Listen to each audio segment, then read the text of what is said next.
BMS Mustafa விஜயுடன் கூட்டணிக்காக ஓபிஎஸ் நெருங்குறாரா? சார், இன்னைக்கு வந்து உலகத்தில் வாழக்கூடிய அத்தனைக்கு மக்களுக்கும் இனிய கிறிஸ்துமஸ் நல்வாழ்த்துக்களை தெரிவித்துக் கொள்கிறேன்.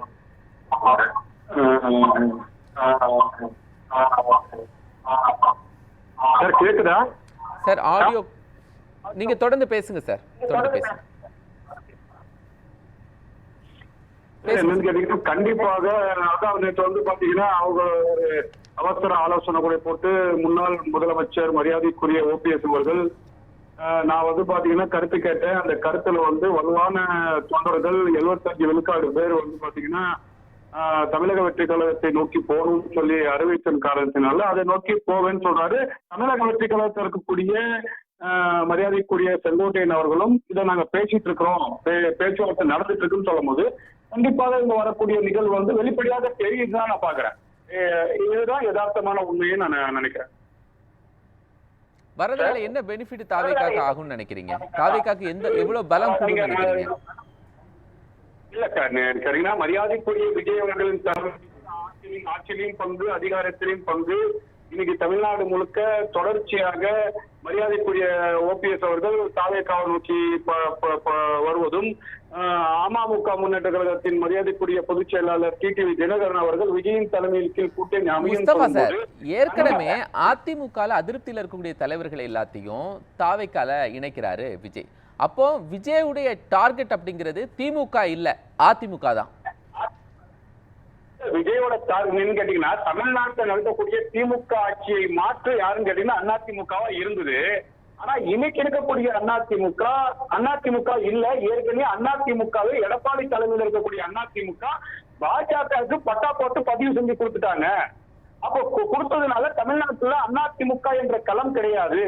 தொடர்ச்சியாக தமிழக அரசியல்ல இன்னைக்கு டிஎம்கே களத்துல ஆட்சி அதிகாரத்துல இருக்கின்றது, தாவேகா களத்தில் இருக்கின்றது. டிஎம்கேவா தாவேகாவா என்ற களம் வரும்போது மரியாதைக்குரிய விஜய் அவர்கள் குறிப்பாக திமுக ஆட்சியை மாற்றி ஒரு முதன்மை சக்தியாக தமிழக அரசியல் களத்துல வரும்போது அனைத்து அண்ணா திராவிட முன்னேற்ற கழகத்துல திமுகவை கூர்மையாக எதிர்க்கக்கூடிய மிகப்பெரிய சக்தியாக பலமாக எம்ஜிஆர் அவர்கள்.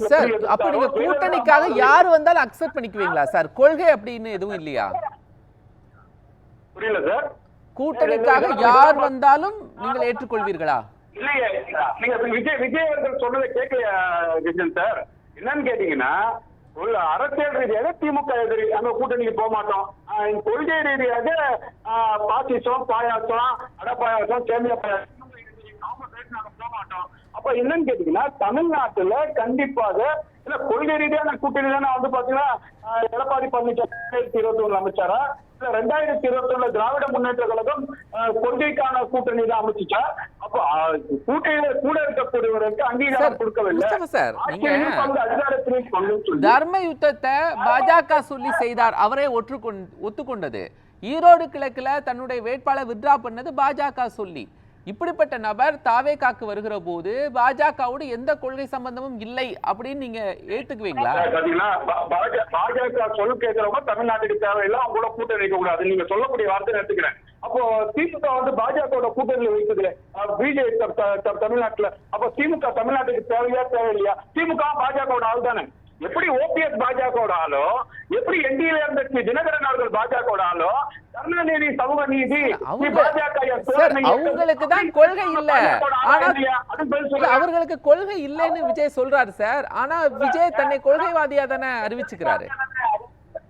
இல்ல நீங்க சொல்லுங்க, திமுக கொள்கை இருக்கா இல்லையா? நீங்க சொல்றீங்க ஓபிஎஸ் கொள்கை இல்ல, நீங்க பேசுறீங்களா இல்ல? இப்போ ஓபிஎஸ் வந்து பாத்தீங்கன்னா பாஜக நீங்க பேசுறீங்களா? உங்க கொள்கை எதிரி பாஜக, உங்களுடைய கொள்கை அந்த ஸ்டாண்ட்ல கரெக்டா இருக்கிறீங்களா முஸ்தபா சார்? உங்களுடைய கொள்கை எதிரி பாஜக, அந்த ஸ்டாண்ட்ல கிளியரா இருக்கிறீங்களா? உங்களுடைய கொள்கை எதிரி பாஜக, அந்த ஸ்டேட்மெண்ட்ல கிளியரா இருக்கிறீங்களா?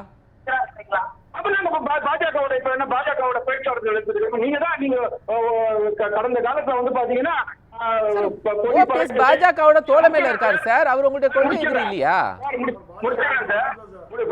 கொடி பறக்குது, புள்ளியார் சொல்லி போட்டாச்சு, வந்து சேர போறாங்க. டிசம்பர் மாசம் கழிச்சு எடப்பாடி அப்படி கழிச்சு விட்டுருவாரு. என்டிஏ கூட்டணிக்குள்ள வர போறாங்க.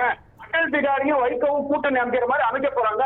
இந்த மாதிரி ஜோதிடம் சொன்னவர்கள் எல்லாம் டிவில சார் நான் ஒண்ணு சொல்றேன் சார், அதிமுக இருந்து செங்கோட்டையனோ ஓபிஎஸ்ஓ நீக்கப்பட்ட பிறகு அவர்கள் போய் சந்தித்தது பாஜக தலைவர்களை. புரியல சார். சார் ஓபிஎஸ் அவர்களோ செங்கோட்டையன் அவர்களோ அதிமுகவிலிருந்து நீக்கப்பட்ட பிறகு அவர்கள் சந்தித்த தலைவர்கள் பாஜக தலைவர்களே. 2016 அம்மா அவர்கள் இறந்ததுக்கு அப்புறம் ஓபிஎஸ் மட்டும் இல்ல சார், அதிமுக இருக்கக்கூடிய எல்லா அமைச்சர்களும் சந்திச்சது பாஜக தான். கவர்னர் வந்து கைப்பிடிச்சு கொடுத்தது பாஜக தான். தர்மயுத்த உட்கார சொன்னது பாஜக தான். விஜய் அதிமுகவோட கூட்டணி கிடையாதுன்னு சொல்லிட்டாரு.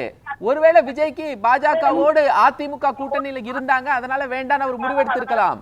ஆனால் அதே பாஜகவோடு தானே செங்கோட்டையன் அவர்களும் ஓபிஎஸ் அவர்களும் இருக்கிறாங்க கொள்கையாட்டு. சரி, அதனால என்ன பண்ணுவாங்க, கூட கூட இருந்ததுனால பாஜகவோட உறுப்பினரா செங்கோட்டையன் இருந்தார், ஓபிஎஸ் இருந்தார், தினகரன் இருந்தார், நீங்க சொல்ல வரீங்களா? நான் அதான் கேக்குறேன். நீ திமுக கூட்டணியில இருந்தாலும் திமுக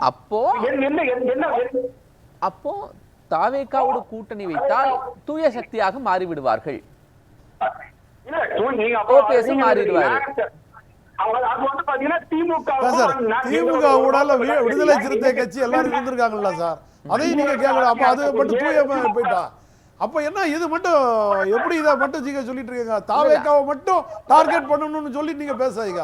அப்ப திமுக கூடாலதான் விடுதலை சிறுத்தை கட்சி பாஜக கூடால தான் இருந்தது கூட்டணி. மக்கள் நல கூட்டணியில யார் பாஜக கூட கூட்டணி வைக்கல, அவங்க எல்லாரும் வச்சாங்களா? அப்ப திமுக கூடால போனோம்னா தூய சக்தி தூய கட்சி ஆயிட்டா பாஜக வந்தோன்னா? சார் இது ஒரு கூட்டணி தர்மம் தான் சார், அவ்வளவுதான். அதுக்காக தாவேகாவை வந்து அவரு இப்பதான் அவரு கொடுத்து வெளியில வர்றாரு, அதையே அதுக்குள்ள அழிக்கணும்னு நினைக்கிறீங்க? அதுதானே திமுகவோட களம். புரியுதா உங்களுக்கு? நீங்க இவ்வளவு பேசக்கூடிய திமுக தமிழ்நாட்டுல கடந்த ஆட்சி காலத்துல பல மடங்கு கொள்ளையடிக்குதுன்னு சொல்லி அதிமுக எடப்பாடி அஜய் பேசினாங்க. ஒரு விஷயம் தான் கேட்டேன். திமுக தான் உங்களுக்கு தீய சக்தி, தாவேகா தூய சக்தி. ஓபிஎஸ் தாவேகாவோடு இணைந்தால் ஓபிஎஸும் தூய சக்தி, சரிதானே? அதான சிம்பிளா கேட்டேன். சார் என்னன்னு கேட்டீங்கன்னா, ஓபிஎஸ் வந்து தாவேகால ஒப்புதலா தேடுறாரா? உங்களுக்கு சொன்னாரா? ஓபிஎஸ் வந்து பாத்தீங்கன்னா தமிழக வெற்றி கழகம் சொன்னாரா? செங்கோட்டையன் சொன்னாரா? தமிழக வெற்றி கழகத்துல கூட்டணி அமைக்க போறாங்க, அதுக்கு பேச்சுவார்த்தை நடந்துன்னு சொல்றாங்க. இப்ப தமிழக வெற்றி கழகத்தோட ஓபிஎஸ் ஓட கொள்கையா தமிழக வெற்றி கழகம் பயணிச்சிட்டு இருக்கா? தமிழக வெற்றி கழகம் ஒரு கொள்கை இருக்கு சார். தமிழக வெற்றி கழகம் பெரியார், அண்ணா, வேலு நாச்சியார் இந்த கொள்கை படத்தை வைத்து தமிழக அரசியல் களத்துல திமுக என்ற ஒரு தீய சக்தி அங்கிருந்து ஆட்சி செஞ்சு மக்கள் ஒண்ணுமே செய்ய நீங்க சொல்றீங்க சார். ஆனா உங்களோடு சேரக்கூடியவர்கள் எல்லாம் கொள்கையில உறுதி இல்லாம இருக்காங்க சார். யார் சார் தமிழ்நாட்டுல கொள்கையில உறுதி இருக்காங்க சொல்லுங்க. யாரும் எடப்பாடி பழனிசாமி உறுதியா இருக்காரா? ஸ்டாலின் உறுதியா இருக்காரா? இதுல வந்து பாத்தீங்கன்னா பாஜக கூட்டணியில இருந்த விடுதலை சிறுத்தை திருமாவளவன் உறுதியா யார் உறுதியா இருக்கிறா? எங்களுக்கு என்னன்னு கேட்டீங்கன்னா, பாஜகவோட கூட்டணி கிடையாது. பாஜகவோட கூட்டணி ஒருபோதும் போக மாட்டாங்க, திமுகவோட கூட்டணி போக மாட்டாங்க. தமிழ்நாட்டுல ஒரு ஆட்சி மாற்றம் திமுக என்ற தமிழ்நாட்டுல 5 வருஷம் மக்கள் ஒரே ஒரு நிமிஷம் சார். திமுக உங்களுக்கு தீய சக்தி, ஆனால் ஆதவ் அர்ஜுனா திமுக பிசிகால இருந்து வந்தவர், பாஜகல இருந்து வந்தவர் சிடிஆர் நிர்மல்குமார், இவங்க எல்லாத்தையும் தானே சார் நீங்க வச்சிருக்கீங்க. அவங்க எல்லாம் கொள்கை பிடிப்போடு இருக்கிறாங்களா? இவங்க எல்லாம் தீய சக்தியா பாக்குறீங்களா தூய சக்தியா பாக்குறீங்களா? திமுக வந்து பாத்தீங்கன்னா இது வந்து தாய சக்தியா காவி சக்தியா தீய சக்தியா நீங்க சொல்ல பாக்கலாம்.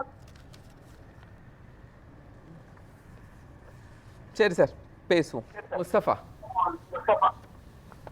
சார் என்னன்னு கேட்டீங்கன்னா, ஏதோ சொன்னாரு மார்க் எழுதிருக்காங்கலாம் பேசினாரு. மார்க் எழுதிட்டாங்க, இன்னும் வந்து நிரூபிக்கல. மார்க் எழுதி பைலாட்டார் எடப்பாடி பழனிசாமி. மார்க் எழுதலையே, எக்ஸாம் எழுதலையே, எக்ஸாம் எழுதலையே, அதை சொல்லுங்க. ஏன் பார்லிமெண்ட்ல நிக்கல, இடைத்தேர்தல் நிக்கல, அதை சொல்லுங்க. எல்லா கட்சியும் ஒரு ஆளை சேர்த்து வச்சு நீங்க ஒரு வியாபாரம் பண்ற மாதிரி உட்காந்துட்டு முதல்ல தெருவுக்கு வாங்க, கிரவுண்ட்ல ஓடுங்க, போட்டியில ஓடுங்க, ரோட்ல ஓடாதீங்க, வீட்டுல ஓடாதீங்க, வாங்க அங்க ஓடுங்க. நீங்க எதுவுமே பண்ணாம உட்கார்ந்துட்டு என்ன விஜய் என்ன பண்றாரு சொல்லுங்க. விஜய் கொள்கை திட்டங்கள் என்ன சொல்லுங்க. சுருக்கமா முஸ்தபா. அதான் சார் என்னன்னு கேட்டீங்கன்னா இன்னைக்கு தமிழக அரசியல் களத்துல வெற்றி கூட்டணியான விஜய் நாடி ஓபிஎஸ் அவர்கள் தினகரன் அவர்கள் பல பேர் வர இருக்கிறாங்க. நீங்க கூட்டணி முடிவாகும் போது திமுக இருந்து காங்கிரஸ் கூட்டணி மாறக்கூடிய வாய்ப்புகள் இருக்கு. நன்றி.